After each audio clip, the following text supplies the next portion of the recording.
भारतीय किसान यूनियन के राष्ट्रीय प्रवक्ता राकेश टिकैत की मुश्किलें बढ़ती नजर आ रही। बीते दिनों भारतीय किसान यूनियन अटल के राष्ट्रीय अध्यक्ष अमित चौधरी ने मेरठ एसीजेएम 5 कोर्ट में राकेश टिकैत के खिलाफ शिकायत दर्ज कराई थी, जिसके आधार पर कोर्ट ने राकेश टिकैत को नोटिस भेजा। इस पूरे मामले को लेकर हमारे सहयोगी ने भारतीय किसान यूनियन अटल के राष्ट्रीय अध्यक्ष अमित चौधरी से बातचीत की है। भारतीय किसान यूनियन के राष्ट्रीय प्रवक्ता राकेश टिकैत की मुश्किलें लगातार बढ़ती जा रही हैं। इस वक्त मेरे साथ मौजूद है चौधरी अमित जी। अमित जी भारतीय किसान यूनियन अटल के राष्ट्रीय अध्यक्ष हैं और इन्होंने राकेश टिकैत के खिलाफ मेरठ में एक वाद भी दाखिल किया है और आज उस वाद का जो नोटिस है वो भी राष्ट्रीय प्रवक्ता जो है भारतीय किसान यूनियन के राकेश टिकैत उनको भेज दिया गया है। अमित जी, क्या पूरा मामला था जो आपने वाद दाखिल किया था और आज उसका नोटिस भी भेज दिया गया है न्यायालय द्वारा? देखिए, राकेश टिकैत का जो बयान बांग्लादेश जैसे हालात भारत में बना देना, देश विरोधी ताकतों के साथ रहना और लाल किले पर खालिस्तानी झंडा फहराना, ये सभी कृत्यों को माननीय न्यायालय के बीच में हमारे अधिवक्ता ने उजागर किया और उसके उपरोक्त सुनवाई के बाद माननीय न्यायालय ने 6 नवंबर को राकेश टिकैत को नोटिस जारी कर हाजिर होने के लिए नोटिस जारी कर दिया है। आपको पूर्ण जानकारी रही होगी कि 26 जनवरी 2021 की घटना भारत के लिए शर्मनाक घटना थी। ऐसे देश विरोधी लोगों को देश में आज़ाद घूमने का अधिकार नहीं है।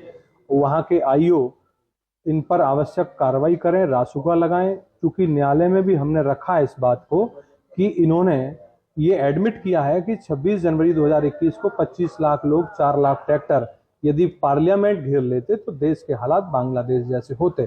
जो व्यक्ति हमारे देश में लाल किले पर खालिस्तानी झंडा फहरवा सकता है, वो भारत को बांग्लादेश जैसे हालातों में भी ले जा सकता है। इसलिए माननीय न्यायालय के समक्ष सभी सबूतों के साथ, सभी एविडेंसों के साथ हमने अपनी बात को रखा है। यदि 6 तारीख को ये हाजिर नहीं होंगे तो इनके खिलाफ माननीय न्यायालय विधिक कार्रवाई जो भी होगी वो की जाएगी। अच्छा, आप भी किसानों की हितों की बात कर रहे हैं। भारतीय किसान यूनियन अटल आपका भी संगठन का नाम है और वहां राकेश टिकैत की बात करें तो उनका भी भारतीय किसान यूनियन है। तो क्यों आपस में फिर ये विवाद चल रहा है? क्यों आपको मतलब क्या आपकी मजबूरी थी जो आपको कोर्ट तक जाना पड़ा उनके खिलाफ?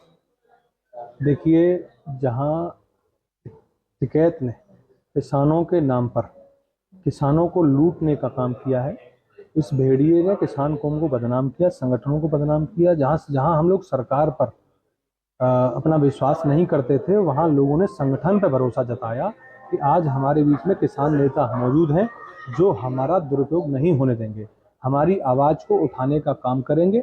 वहीं इस व्यक्ति ने देश को, लाल किले को जो है खालिस्तानी झंडा फहरवाने का, 25 लाख लोगों को धोखे में रख के भोली वाली कौम को बहकाकर इस तरीके का अपराध किया। इस व्यक्ति को दंडनीय अपराध में जो भी धाराएं बनती हैं उसमें इसे जो है ये सजा दी जाए। आपको आपकी जानकारी में बता दूं, 3 बिल जब आए सरकार के तो इनके पहले स्टेटमेंट थे कि हमारे पिताजी का सपना साकार हुआ है। भारतीय जनता पार्टी की सरकार में जो पूर्व में नहीं किया गया, पूर्व की सरकारों ने नहीं किया, वो कार्य पूरा किया गया है। अब हम लोगों को बेहद खुशी है। लेकिन कुछ ही समय बाद जब आईएसआई खालिस्तानी संगठनों से इनको अच्छी फंडिंग प्राप्त हुई तो इन्होंने देश के साथ धोखा किया और फार्मर प्रोटेस्ट एजेंडा प्लान करके भारत के लाल किले पर खालिस्तानी झंडा फहराया। ऐसे व्यक्ति का कोई भरोसा नहीं है। इसकी नेशनल एजेंसियों के द्वारा माननीय न्यायालय के आदेश पर जांच हो, स्वतः संज्ञान माननीय न्यायालय ने लिया है। जांच कर इसे आज़ाद घूमने का कोई अधिकार नहीं है, इस पर आवश्यक कार्रवाई की जाए।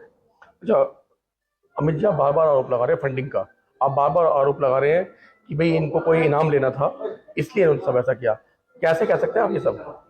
वाशिंगटन के अमेरिका वाशिंगटन से 20 अगस्त 2020 में सिख फॉर जस्टिस ने ये घोषणा की थी कि $125,000 इनाम दिया जाएगा भारत के लाल किले पर खालिस्तानी झंडा फहराने वाले को, और वही घटना सही 7 महीने बाद भारत में की गई।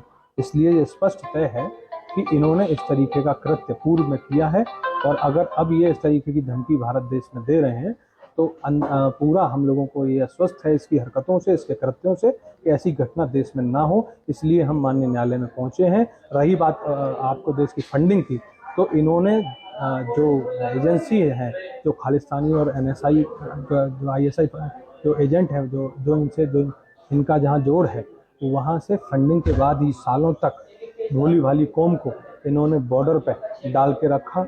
700 लोगों की हत्याएं हुई, ये उसका स्वयं जिम्मेदार है। ऐसे व्यक्ति को छोड़ा नहीं जाना चाहिए। तो बिल्कुल आने वाले 6 तारीख को ये देखना दिलचस्प होगा कि जो राकेश टिकैत हैं उन पर क्या कार्रवाई कोर्ट द्वारा की जाती है या फिर कोर्ट द्वारा क्या फैसला आता है। मेरठ से होगी अंकुश के साथ लोकेश टंडन, खबर फास्ट।